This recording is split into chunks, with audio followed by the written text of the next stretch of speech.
कहानी एक खरगोश और बिल्ली की दोस्ती। हरे भरे जंगल के पास एक छोटा सा गांव था।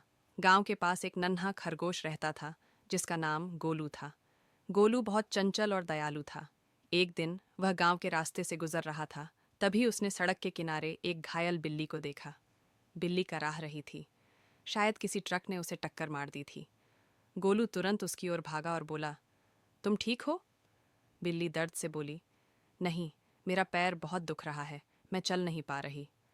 गोलू ने उसकी मदद करने की ठानी।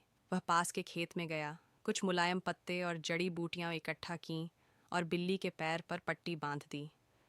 फिर उसने बिल्ली को धीरे धीरे उठाकर एक सुरक्षित जगह पर बैठाया और कहा, अब आराम करो, मैं तुम्हारे लिए दूध का इंतजाम करता हूँ। कुछ दिनों तक गोलू ने बिल्ली की खूब देखभाल की। धीरे धीरे बिल्ली का घाव भरने लगा।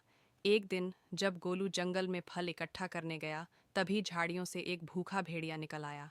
उसने दांत दिखाए और गुर्राते हुए बोला, आज तो मैं तुम्हें खा जाऊंगा छोटे खरगोश। गोलू डर के मारे कांपने लगा।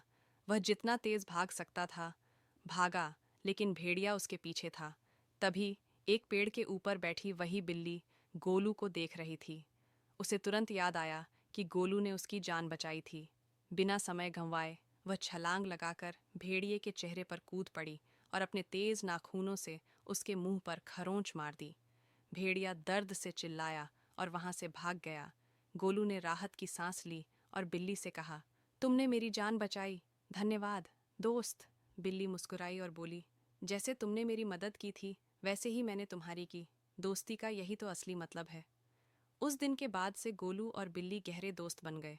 वे हमेशा एक दूसरे की मदद करने के लिए तैयार रहते थे।